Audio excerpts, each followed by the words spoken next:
여러분, 마트에서 배추 한 포기 사려다가 가격 보고 깜짝 놀란 적 없으세요?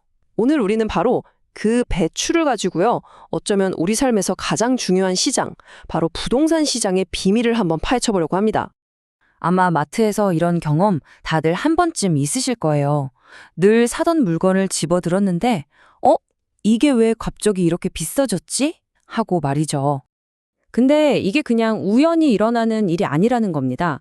여기에는요, 마치 가격의 물리학이라고 부를 만한 아주 근본적인 경제 원리가 숨어 있어요. 그리고 이 원리가 우리 식탁 물가뿐만 아니라 저 멀리 있는 것 같은 우리가 사는 집값까지도 결정한다는 사실 알고 계셨나요? 자, 그럼 이 미스터리를 풀기 위한 핵심 열쇠를 하나 알려드릴게요. 바로 탄력성이라는 개념인데요. 벌써부터 머리 아프시다고요? 걱정 마세요. 생각보다 훨씬 간단하고 재밌는 얘기입니다. 자, 우리가 꼭 사야만 하는 것들, 그러니까 필수품을 한번 생각해 볼까요? 이 그래프를 보시면요. 세로축이 가격이고 가로축이 수량인데 수요의 곡선이 거의 수직으로 서 있죠. 이걸 바로 수요가 비탄력적이다라고 말하는 거예요. 이게 무슨 뜻이냐면 가격이 아무리 올라도 우리는 어쩔 수 없이 사야 하니까 소비량이 별로 줄지 않는다는 거죠. 그렇기 때문에 공급이 아주 조금만 부족해져도 가격은 정말 말 그대로 수직으로 폭등해 버리는 겁니다. 그런데 명품 같은 사치품은 얘기가 완전 다릅니다. 보세요. 수요 곡선이 훨씬 완만하게 누워있죠? 이게 바로 수요가 탄력적이라는 뜻입니다. 가격이 좀 오른다 싶으면 사람들이 에이, 비싸면 안 사면 그만이지 하고 쉽게 포기해버리는 거예요. 바로 이 점. 그러니까 소비자들이 구매를 쉽게 포기할 수 있다는 게 사치품 가격이 필수품처럼 미친 듯이 날뛰지 않게 막아주는 일종의 브레이크 역할을 하는 셈이죠. 자, 좋습니다. 이제 이 탄력성이라는 무기를 손에 쥐었으니 다시 배추 미스터리로 돌아가 보죠. 지금부터 몇 년에 걸쳐서 펼쳐지는 한 편의 드라마 같은 이야기입니다. 자, 이야기의 시작입니다. 어느 해에 정말 끔찍한 흉작이 들었어요. 당연히 배추 공급이 확 줄었고 배추값은 그야말로 하늘 높은 줄 모르고 치솟습니다. 자, 여러분이 만약에 작년에 그 천정부지로 솟은 배추 가격을 본 농부라고 생각해 보세요. 그럼 내년엔 어떻게 하시겠어요? 답은 사실 꽤 뻔하죠? 당연히 배추를 더 많이 심겠죠. 그런데 바로 여기서부터 이 드라마의 반전이 시작됩니다. 농부들은 분명 작년에 높은 가격을 보고 결정을 내렸는데 정작 중요한 올해의 날씨는 아무도 예측할 수 없었다는 거예요.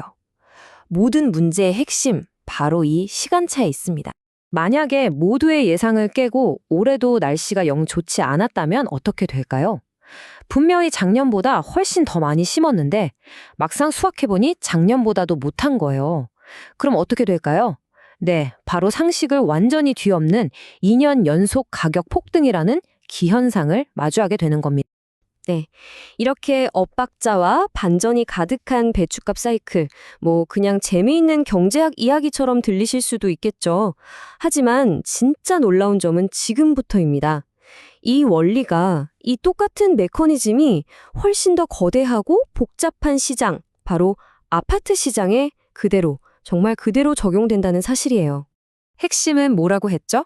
바로 생산을 결정하는 시점과 그 결과물이 실제로 시장에 나오는 시점 사이에 피할 수 없는 시간차입니다. 그리고 아파트의 경우엔 이 시간차가 무려 평균 3년에서 4년이나 걸립니다. 어마어마하죠? 이 말은 결국 주택 공급은 시장의 수요 변화에 정말 믿을 수 없을 만큼 느리게, 굼뜨게 반응할 수밖에 없다는 뜻입니다. 우리가 방금 봤던 그 배추밭의 1년짜리 사이클이 여기서는 수년 단위의 아주 느린 슬로우 모션 비디오처럼 재생되고 있는 셈이죠. 자, 그럼 이제 이 관점을 가지고 오늘날 많은 분들이 주택 시장에 대해 던지는 가장 큰 질문으로 한번 돌아가 보겠습니다. 아니, 집값이 이렇게까지 올랐는데 이제는 떨어질 때도 되지 않았나요? 이게 상식 아닌가요? 아마 이런 말 많이 들어보셨을 거예요. 산이 높으면 골이 깊다, 큰 상승이 있으면 반드시 큰 하락이 따라온다는 그런 얘기죠. 이 말 속에는요, 시장이란 게 마치 중력처럼 작용해서 올라간 건 언젠가 반드시 제자리로 내려와야 한다는 믿음이 깔려 있습니다. 그런데 만약에 말이죠. 이 시장의 중력이라는 비유가 어쩌면 너무 단순한 생각일 수 있다면 어떨까요?